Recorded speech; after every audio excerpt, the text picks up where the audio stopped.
Swayam Prabha. Digital India. Educated India.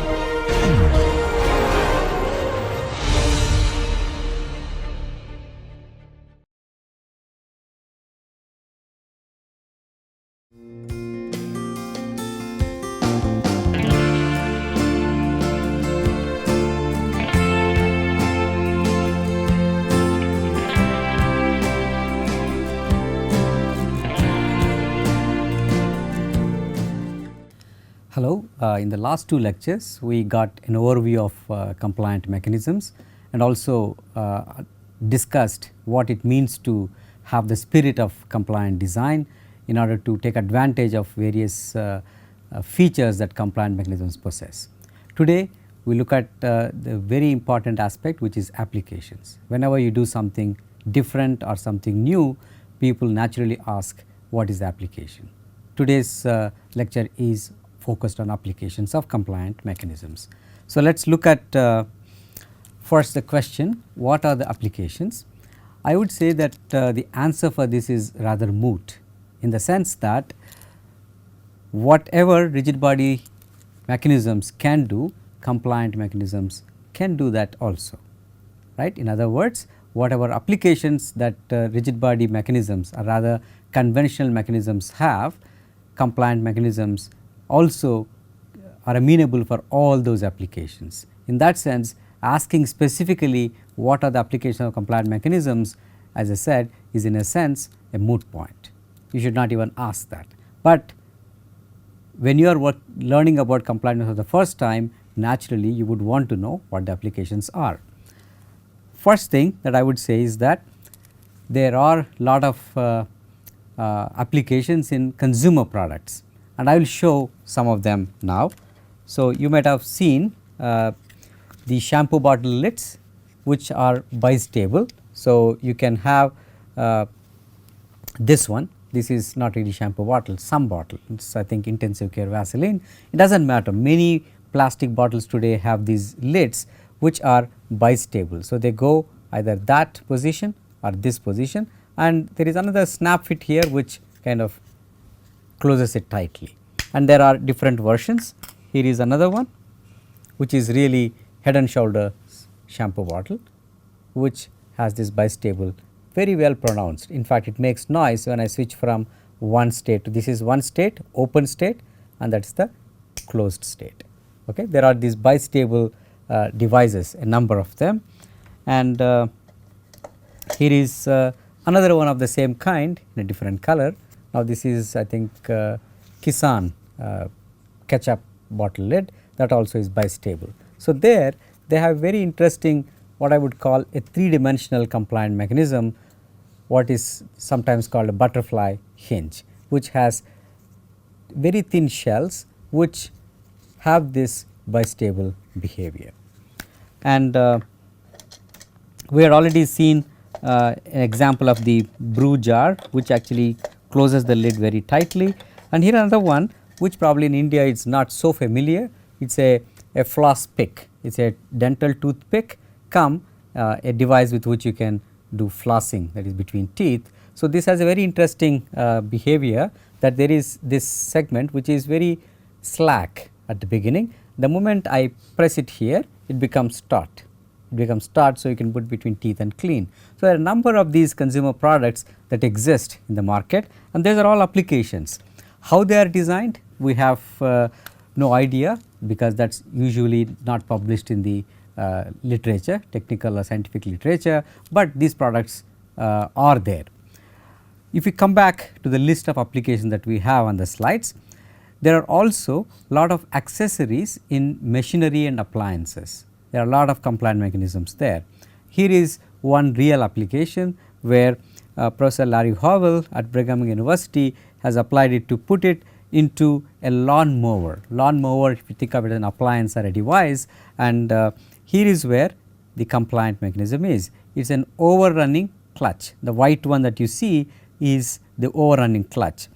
That basically, depending on the speed, the clutch will engage or not engage. So, that kind of a thing you can have with plastic or with metal as well, what you see at the top. Okay, that is a real application. Another one that one of my undergraduates had done a long time ago is the bicycle one-way clutch. If you ride a bicycle, if you ride forward, pedal forward, you go forward, right, and if you try to pedal backwards, then you stay put, meaning that at that time the torque from the pedals is not transferred to the chain that moves your wheels.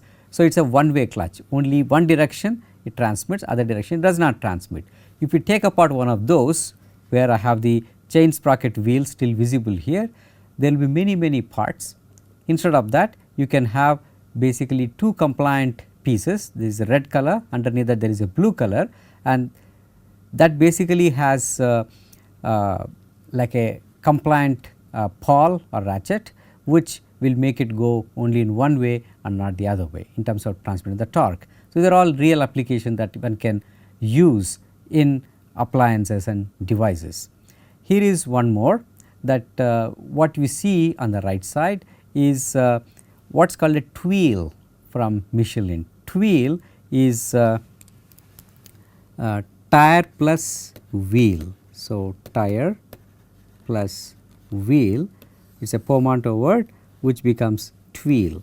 So, Michelin had experimented with this concept. We do not see it in use now. When I say it is a tubeless tire, it is basically tire itself acts like a tube or whatever functional the tube, a pneumatic tube does. As you can see in this picture, this one looks like a flat tire, but actually it is not. It basically has a compliance in all around this hub, which takes all the shocks and acts like a springer and a damper, but it is an interesting concept of compliant design. Looking at this, some years ago, one of my master's students, Bhargav, did this for a bicycle. Of course, as you can see here, the spokes or whatever have been replaced with compliant segments. Here we retain the spokes, because when we try to imitate this, it was becoming as expensive as the bicycle itself. So, Bhargav came up with a concept of putting something in any tire of any size in any bicycle. There is no tube at all. There are tubeless tires, but they are still pneumatic, but here it is non-pneumatic. You just have one hoop in it, which acts like a pneumatic tube to take all the shocks, even though just like Michelin wheel, it looks like a flat tire, but it provides you the good ride that one wishes in a bicycle, and it can be retrofitted on a tire of any size and any bike, any bicycle. So, it is also a real application. And moving on to another application, let us look at precision mechanisms. Precision mechanisms have used compliant design or compliant mechanisms long before this field took this name. The reason for that is very clear. When you want precision in a mechanism, in a machinery, you want very precise motion. That is, if you want it to move by 2.3 millimeters, it has to move by 2.3 millimeters, not a micron more, not a micron less.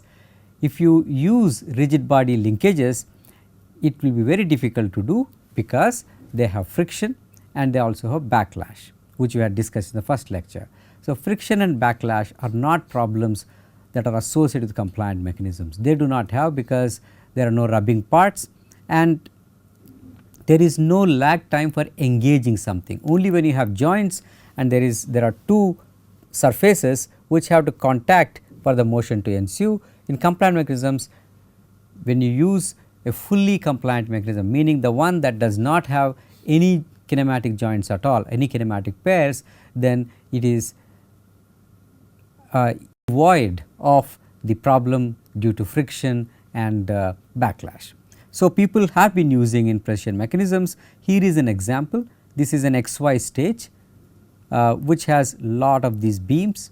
Each beam is actually a representation or a compliant version of a sliding joint. We talked about sliding pairs, elastic pairs in the first lecture, and here is one of those. They are arranged in a particular way, 8 of them, 1, 2, 3, 4, 5, 6, 7, 8 around this XY stage. It has 2 degrees of freedom. We will talk about degrees of freedom a little later. You have 2 motors, 2 actuators to move this in XY directions, and it is really precise. if you have use a good motor, which normally people use what is called a voice coil motor, then you can have very precise, almost nanometric precision you can get with this, because it is a compliant mechanism. And there is another version of this, again it looks very complicated, but just like the previous one which decouples x and y motions, here also it does decouple x and y motions. In addition, there is a block here which is basically a displacement amplifying compliant mechanism, which you see here. Of course, there are two layers. There is if you want to put in a single layer, the previous one had 8 blocks. Let us go back and look at it. As already counted, 1, 2, 3 in the top row, and then 2 in the middle, and then 3 in the bottom row. These things are arranged. If you look at this one, if this is upright, this is upright, this is upright, this is upright. So, 1, 2, 3, 4 are upright, and these are 90 degrees turned, 1, 2, 3, half of them. When you arrange them in this particular configuration, you decouple the x, y degrees of freedom, even though it is all made of one piece. Now, if you want to amplify the motion of the actuator, whatever it moves, you want a longer range for the stage, then you need to have a different configuration, which is the one that is shown here. You have the central stage, and then there are 12 building blocks, each of them identical. They have a DACM and a compliant suspension. This particular thing shows a sliding joint and a displace amplifying compliant mechanism. When you arrange them in this particular fashion, 12 of them, you get this, or you can arrange them 6 in each plane and attach at the stage, you can get this mechanism. This also will be suitable for precision motion along with enhanced range. So, there are application precision machinery, a lot of them are there. Like I said, these were in existence even before compliant mechanisms field took shape in late 1980s and early 1990s. Now, let us move on to another very interesting application, which is micro nano systems. At the very small scales, assembly is a big problem. It is not like you cannot do it, but if you do it, the advantage of microsystems, especially what is known as micro electromechanical systems field, there if you have a process that involves assembly, the cost of the device is going to be very high. And in fact, MEMS are inexpensive, mainly because on a single wafer you can make a number of devices without having to assemble part by part. The moment you have something that has joints, even though fabrication processes do allow fabrication of joints without actually assembly, but the process becomes expensive. Once again, people do not want that, because MEMS, like electronics, have to be really cheap. So, using compliant mechanisms makes a lot of sense, and that is what people have been doing without even thinking. It is like very natural for using compliant mechanisms in micro and nano scale devices and systems. Here is one such device that one of my former PhD students Samudha Khan had done, which is what is shown here is a packaged micro machined accelerometer for 2 axes. I am showing this because it uses exactly the stage that I just showed in the precision mechanism application. So, we have the proof mass here. Moving the mass is not the one, rather acceleration will cause the mass to move. You can measure the displacement using, let us say, capacitance. Here you see a lot of capacitance comb fingers over here.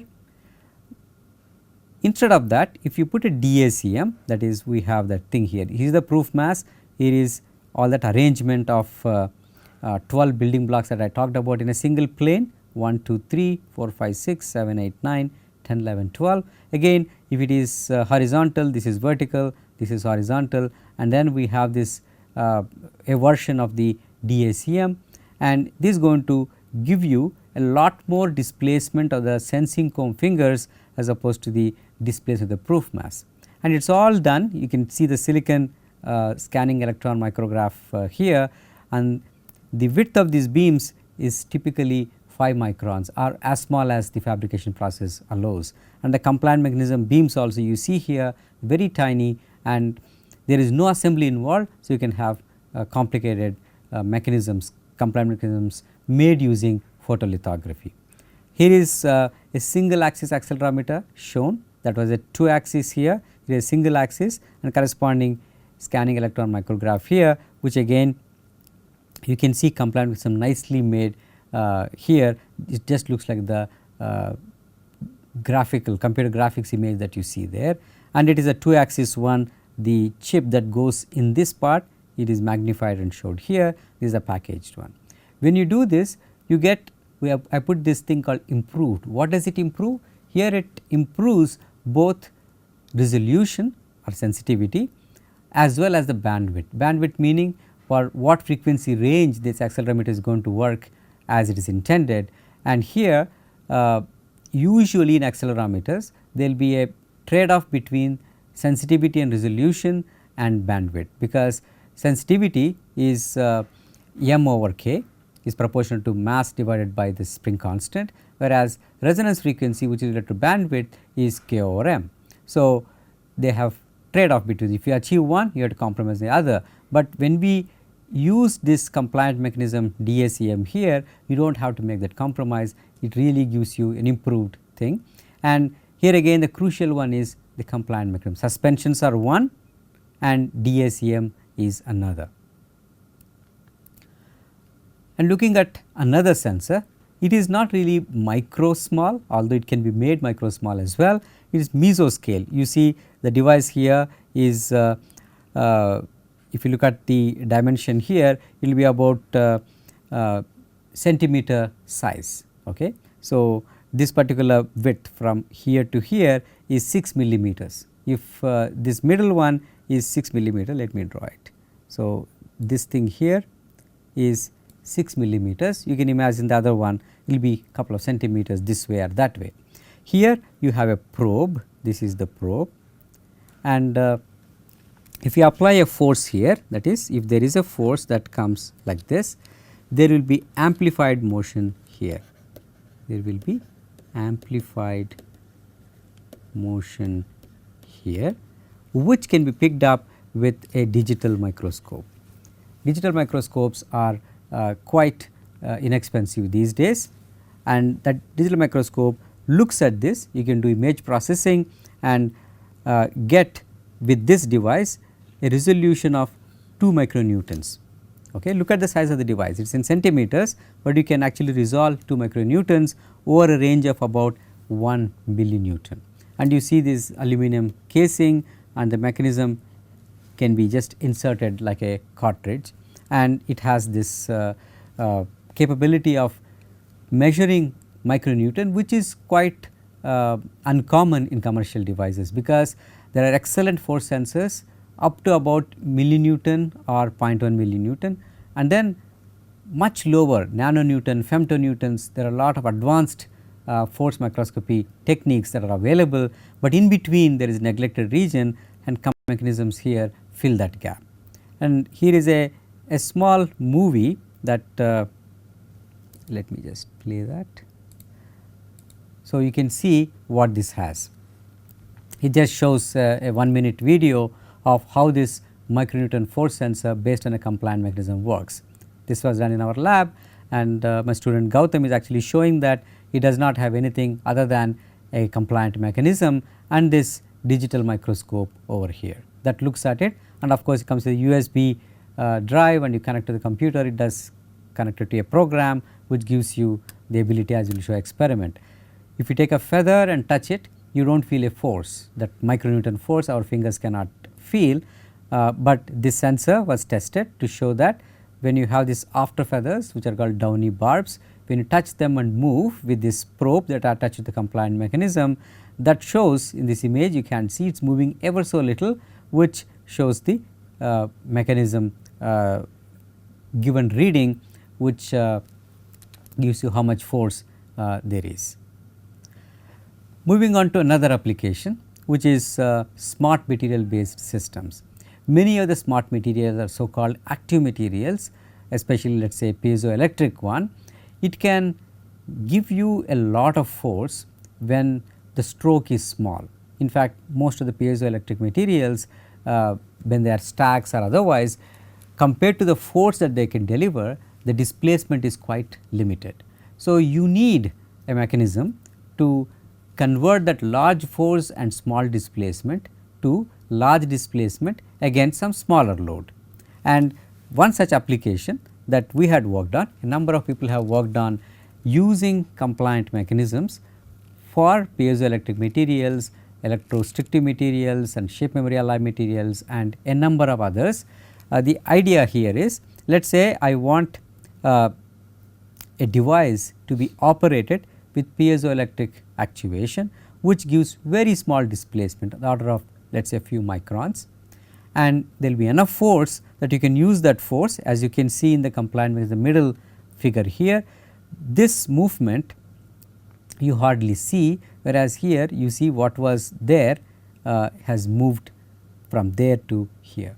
Okay. It is able to retract when apply the force here. There is also inversions, that is, we look at what is happening here. Let me draw this. So, here is where the piezoelectric is pushing and it is coming down, but quite a lot if you see, right. It can amplify displacement. So, this is one version that was made with metal. Again I emphasize, any material can be used for making compliant mechanisms. Here it was done with aluminum or spring steel, where you can apply piezoelectric actuation there, and this moves almost by a millimeter by taking a 25 micron stroke of the piezoelectric actuator. So, smart material based devices need compliant mechanisms as transmissions. In automotive like cars, you have engine and then transmission, and then you have the tires or wheels where it turns the wheels. So, here also between actuator and the load, which will be on this side. So, this is the loading side, and this is the loading, and this is the actuation. In between you have what we can call transmission. So, this thing is transmission. So, compliant mechanisms can act like transmissions for smart material based devices. There are a number of applications related to this, and Professor Mary Frecker at Penn State University has pursued this angle quite a bit in her work. Let us look at aerospace applications. Again, there are a number of applications. In each category I am showing only one or two examples just to tell you what are the application areas. Aerospace, one of the very interesting applications that we had mentioned probably in the first lecture as well, is to have this adaptive compliant wings, what are called shape morphing wings, because the aerofoil shape is optimal aerofoil shape is going to be different in different conditions of the aircraft. Let us say while taking off or cruising, landing, there will be different airfoils, and normally people use these flaps, right. There are hinges basically. Instead of that, you can have something as it is shown over here. It naturally just curves this way or that way and gives you the right profile everywhere, not just the flaps here, the entire shape of the airfoil can be changed. It is a big application because even a small change in the shape can affect overall efficiency, fuel efficiency of the aircraft, because small changes in this particular case create a very large effect on the overall lift and drag on the aircraft wings, and these are really huge devices, these compliant mechanisms. What you see here is an aircraft where the normal wings are not adaptive or compliant wings, but the compliant wing is actually over here. This is for the testing purpose, this is only for testing while flowing, but now these have been moved to the real wings, that is from being underneath after all the wind tunnel tests. Instead of doing this, you can do it right here by putting these devices, and these are applications also in windmill blades. Depending on the wind conditions and direction of the wind, you can change the airfoil so that you gain a lot from the power generated. So, there are really interesting applications, shape morphing, there are many other things in aerospace components. Here is a version of that. There is a company called Flexis, I think it is FLEX. You can look at that website to see how this compliant wing changes its airfoil shape as per the need. When you give an actuation inside, wings are actually there is not that much room there in the towards, especially towards the tip, but there is where you need the deformation, and that can be done with compliant mechanisms that are inside this. Moving on to another area, which is biomedical. There are lots and lots of applications here. Let us say surgical tools. There are a number of applications where you want to again avoid joints in things that go inside the body, because if you have that, if you have joints in between, there could be lot of bacteria, virus, everything can get stuck. Sterilization becomes a problem. If you do not have joints, sterilization becomes easy, nothing gets stuck, because there are no small narrow spaces for things to get stuck. So, biomedical devices have lot of applications in surgical tools and lot of biosensors as well. There are also actuators. Here is an example of a valve replacement compliant device. If there is a defective valve in the heart, such as here, you want to insert a new valve and put it in place, and that can be done. In fact, a company has adopted this technology, endo valve. You can look at the company website. The name might have changed now, but still if you go to that endo valve, they redirect you to a new company which is still marketing this. So, this particular one I will show a small video of that. You can see how a compliant mechanism can be used to deploy a valve which is tucked inside a catheter. So, it has to be a very small tube that goes into the heart to replace that. Okay. So, into that the compliant which is completely tucked in into this tube, it will be inserted. Once it goes into the heart, you deploy like an umbrella and then place it. What the doctor with whom we had worked had said was Dr. Herman Howard. He said that sometimes they place it and I want to take it back if it is not positioned right. So, it had to have 3 states of completely closed in like this and then opened, it puts there, and then it goes into state where you can actually place it and change it back if you want, if it is not positioned properly. In this video you only see that being placed. You can see the compliant mechanism, all these beams that are bending, right. So, that is the beauty of compliant mechanisms, where you can make tiny devices that have complex functionality such as this one. Biomedical devices, there are many more applications than what I am presenting now. Here is one for tissue cutting. So, there are 2 needles. Let me get the pen. There are 2 needles here. There is one over there, another one whose tip you do not see, 2 needles in this position. It is a planar mechanism, basically needles are over there. Okay. And you have one actuator here that goes back and forth. It is a stepper motor here, it can be any actuator. When this goes back and forth, these tips here will trace a complex path like this, and this one goes like that. There are 2 paths. Let me change the color for the second one. There is one path, other path goes like this and this way. There are 2 paths like this here. So, how are they achieving this? Even though the input here is smooth, the output that you see that these things will undergo is non-smooth, meaning they have a non-differentiable point. There is a cusp, it comes like this and suddenly changes direction and goes back like that. So, over here there is this cusp that changes direction. That happens because there is contact happening here and here. So, let us watch a video, a movie for this, and all we are doing is moving this back and forth. Oh sorry, I should not have touched it.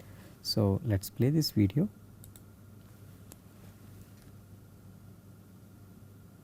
Okay.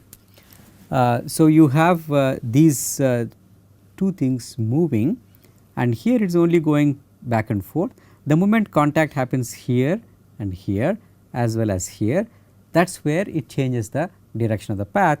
By repeatedly doing this, if there were to be a cell or tissue, you can cut it out. So, you can do it very fast. Of course, this is intentionally played very slow. If you do it fast, it will cut in the same place repeatedly. If you put sharp needles, it can tease the tissue out. So, you can say this is the tissue I want to cut. it can just take it out in the laboratory applications or even real surgery. So, you can get complex motion out of compliant mechanisms, and you can even suture with these things. And here is another application in the biomedical area where I have to get the arrow now. Yeah. So, a biological cell, here it is a MCF7 breast cancer cell, which will only be 10 microns or 12 microns in diameter, and that is being grasped with a compliant mechanism, which you see when it comes into focus, you can actually see it being slightly squeezed while this tube is looking on. That tube is only to position it, it is a pipette with which you can push and pull and position it there. But the idea is that you can do mechanical characterization of biological cells.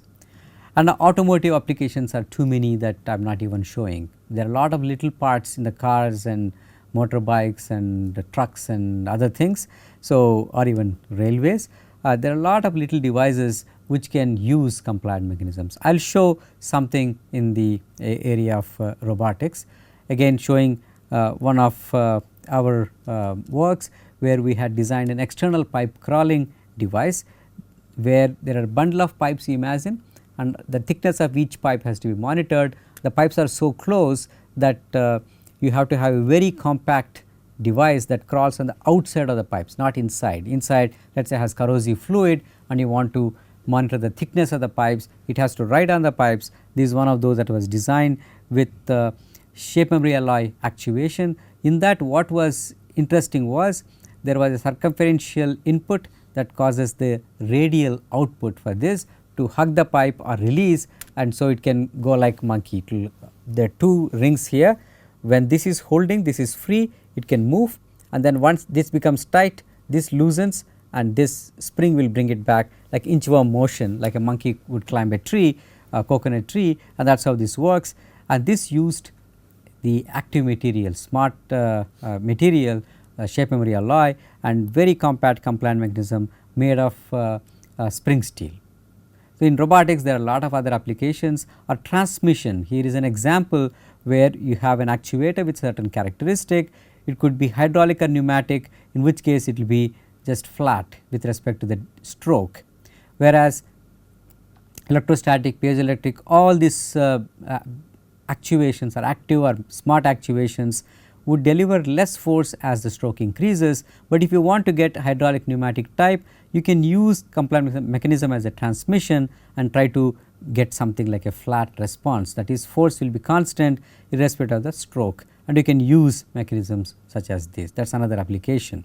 There are many more applications of compliant mechanisms, and you can look up the slides. There is no need to explain all of that. Here you can have micromechanical signal processors, you can use band pass filtering, switches, relays, frequency translators, even clocks using compliant mechanisms.